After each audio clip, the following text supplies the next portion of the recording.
Hear that, James? There is someone who still loves me on the other side of the Atlantic.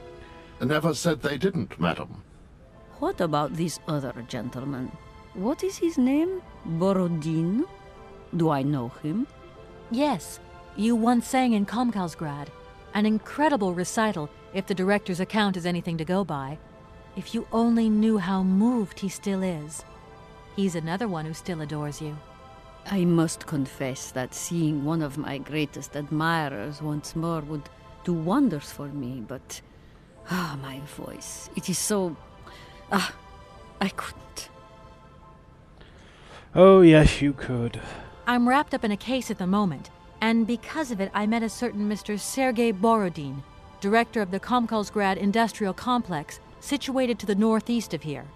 I remember that factory. A sad city indeed. What am I saying? They all were. Madame Romansky, this Borodin is one of your biggest fans. If you could come and sing for him there, it would make one of his biggest dreams come true. Sing? Oh, my poor girl. I have not sung for years. Time has taken its toll. My voice is like the rest of me. Faded and wan, like my heart. Oh, aren't you going a bit far there? I bet you've still got a great voice. Oh, you are the sweetest cherry, my dear. I am not senile yet, but I look reality in the face every time I look in the mirror, and I can tell you, singing is something I did in the past. Madame Romansky, please understand I would never have come so far to disturb you if I didn't really need your help. I understand, my dear, but my health is failing me, as does my voice. Believe me, no one is sadder than I.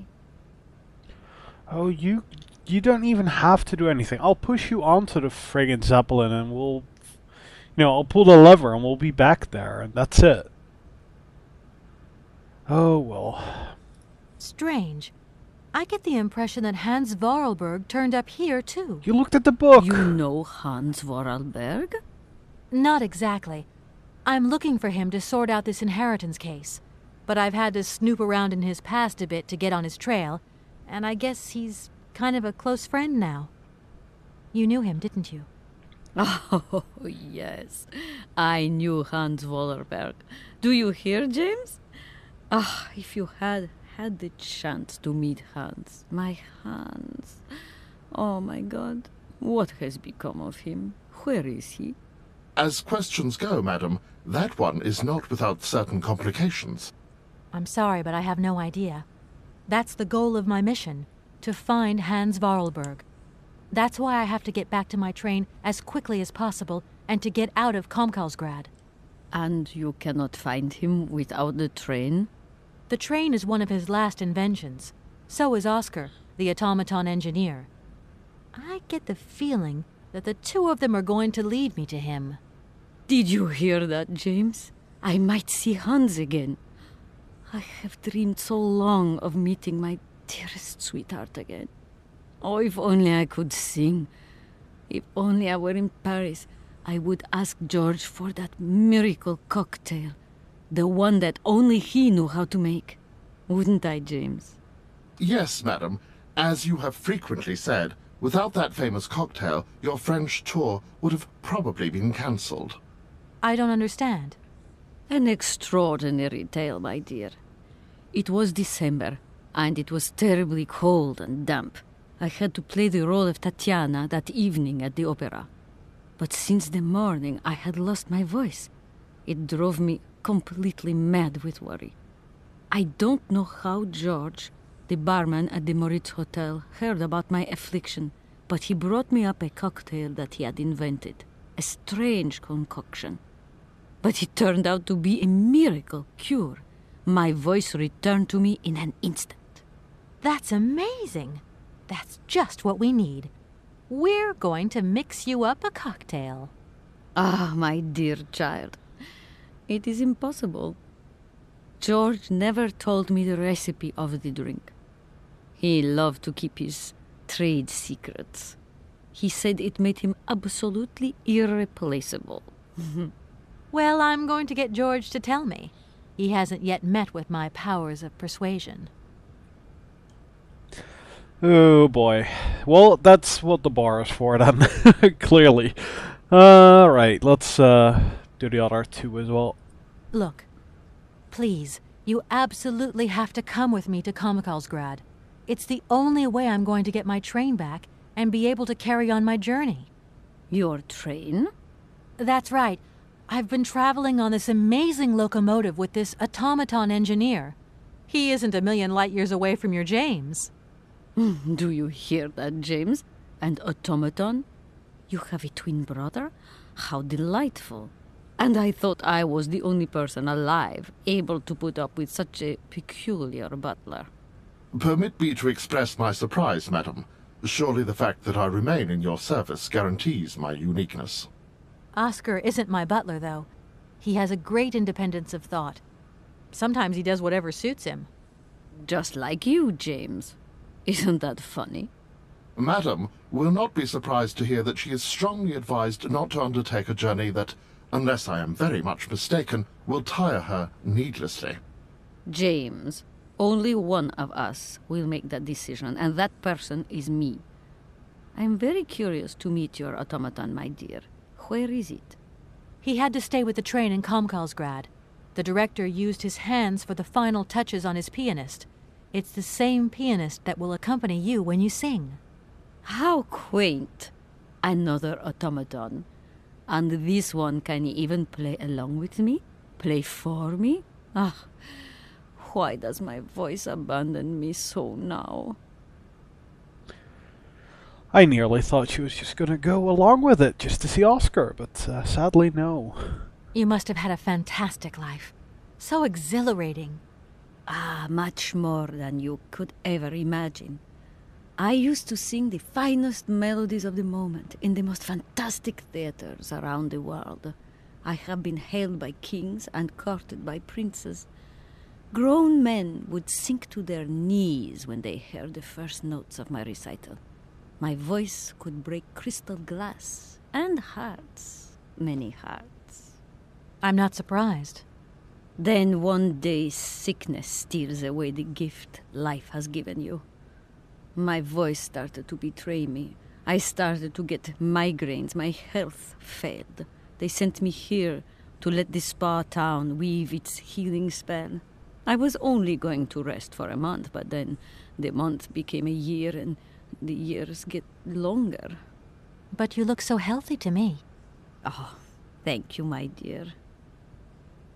Right, that's that. I'll let you get a bit of rest. Thank you for listening to me. It was a real pleasure, my child. You are a charming young lady, and simply talking to you has warmed my soul. So, let's go call that number then. 46433643.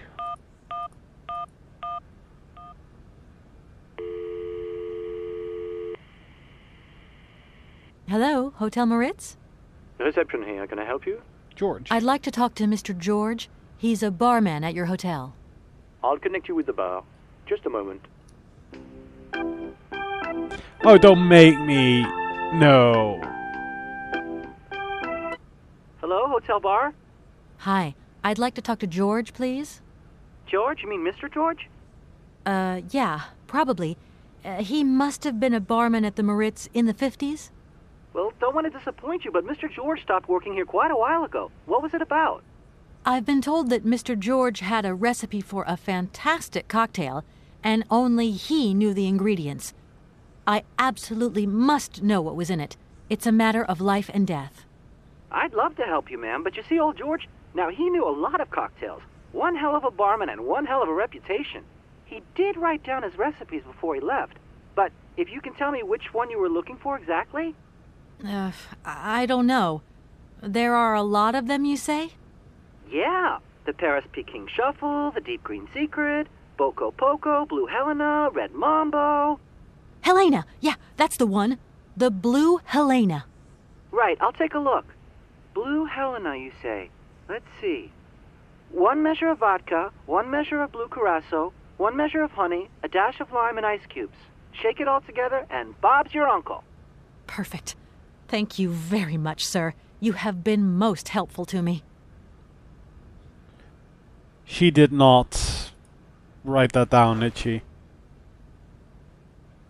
Well, neither did I, so that's great. Lime. That. Crystallized honey. Well, I guess now I know where the, you know, why we could turn on the, God, what's it called now? Brain farting. Not good. Not good. Okay. I wonder how that works. How about that?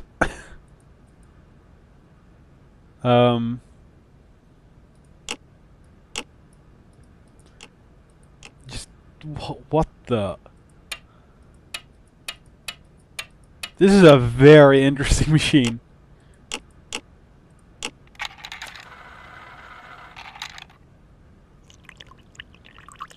Where is that going? Oh god, now what? What have I done? Oh god.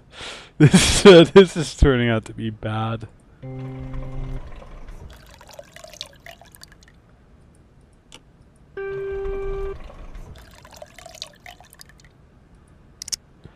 What have I just done? What have I made? Whatever I have made is in there, and I don't want it.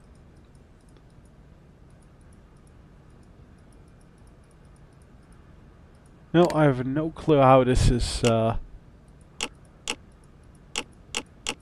supposed to work. Clearly you have to, you know, enable it and then pick a mode and... Oh god. Oh, I so don't feel like doing this. This is, yeah, this is going to be a fun one. Right, let's just get all the ingredients first, shall we? Crystallized honey. I bet we can just totally melt that.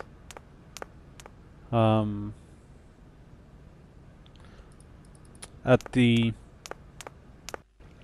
thing I was brain farting on. That's what. It's right here anyway. Just the hot tub, I guess. Just make that steam again and hold the crystallized honey over it and it would melt. Actually, this already... Yes, that's better. That's better.